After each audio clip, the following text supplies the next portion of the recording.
Hey, New York City. It's great to be here. Thanks for having me, Kevin.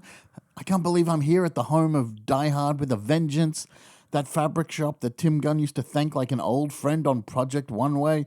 Thanks, mood. And that crazy building where you play loud rock music and hurt spiders.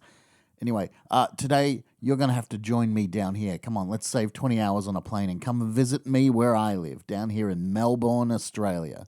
Filming location of Jackie Chan's most forgettable movie, home of the black box, that's where it was invented, and home of the black greyhound. That's my dog Sweep, best dog in the world.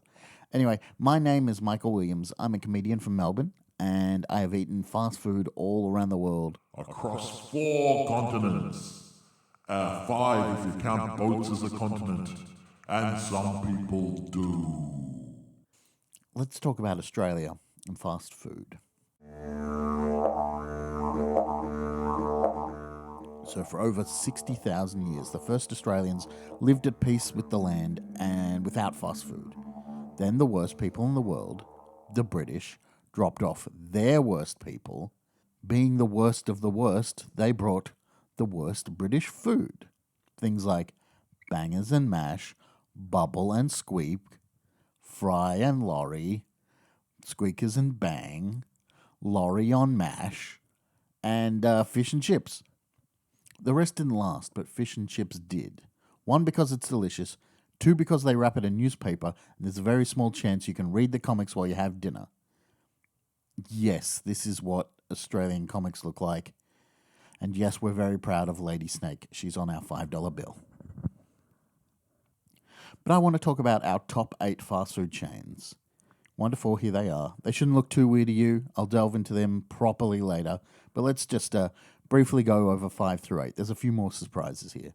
Just quickly, Queensland fried kangaroo is great if you get a thigh, terrible if you get a wing. Pizzagate, the fans are crazy. Stewie's is incredible. Love Stewie's. Just don't order the stew. And I haven't been to Potatoes by Todd because I knew Todd in high school and he was a total fuck knuckle. So let's do the top 4. Red Rooster. Red Rooster is nobody's first choice. Red Rooster is what you get when you're next to a Red Rooster and there's nothing else available in any direction and there's a strong wind in the direction of the Red Rooster and you kind of get blown through the door and your money falls on the floor, so you might as well give it to them. That's when you get Red Rooster. If you're visiting friends in Australia and they take you to Red Rooster, guess what? You're not visiting friends. Hungry Jacks. We've all been wondering who Hungry Jack's really is. So let's just remove this mask and... Burger King! I would have got away with it if it wasn't for you meddling comedian and that mangy dog. Leave Sweep out of this, you bastard. Intermission.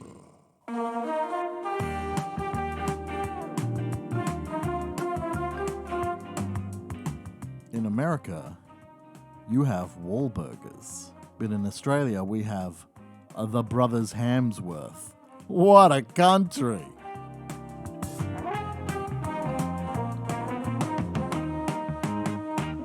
KFC. Okay, now we're down to the big 2. KFC is huge in Australia, much bigger than it is in the USA. It's the big 2. It's Macca's and KFC. Next to every KFC is a Macca's and vice versa. It's so big that somebody wrote an entire musical about the life of Colonel Sanders. That someone, it's me. I'm that someone. I can't see the menu from back here. What do you sell, mister? Well, if you're a breast guy or a thigh guy, then we've got what you need.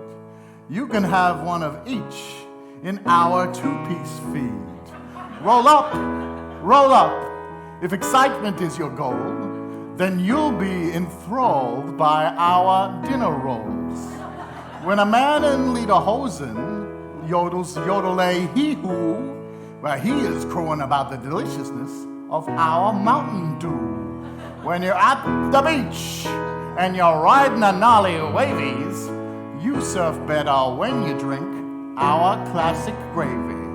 So if you're hungry and you're wondering what you should be picking, you'll do better when you choose Rachel's favorite chicken.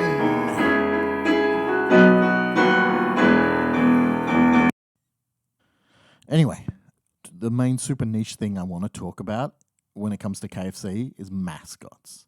KFC has the greatest mascot of all time, the founder, Colonel Hunter Sanders. He's a walking around little grandpa mascot. It's amazing, but Australia got bored of him. So in 1987, Australia introduced 2 new mascots for KFC. I guess they wanted to show off 2 animals famous for eating chickens because, you know, it's better when the spokesmen are actual customers. So they introduced Frederick, the posh British fox. And, okay, here it goes. They introduced Charlie, the Confederate chicken hawk. Yep, KFC Australia really thought to themselves, do you know who would really move chicken? Well, you know the losing guys from the Civil War? Yeah. The ones who wanted to keep people? What if they were cute and the chicken hawk? What you doing, Frederick? Cooking my own Kentucky Fried Chicken. You can't cook your own Kentucky Fried Chicken. Of course I can. Although discovering the 11 secret herbs and spices could be difficult. And anyway, Kentucky Fried Chicken is cooked a special way. Nothing tastes like it. I think I've cracked their secret. Look. Back to the drawing board? No, back to Kentucky Fried Chicken. See, it's the way it's cooked. Herbs and spices. No way. Kentucky Fried Chicken. If it isn't the herbs and spices, it must be the way it's cooked. These mascots were introduced in 1987 and retired in 1987. McDonald's. McDonald's, or Macca's as it's properly called, is pretty much the same all around the world. A Big Mac from Cape Town, South Africa is going to taste the same as a Big Mac in Venice, Italy. And every one of those Big Macs was cooked in a kitchen that sounded like a sinking submarine. But let's have a look at the things that do separate an Aussie Macca's from your local McDonald's. First off, there's our sad attempt to stand out in the Eurovision contest that is nation-specific McDonald's items.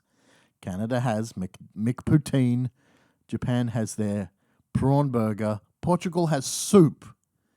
We have the McOz.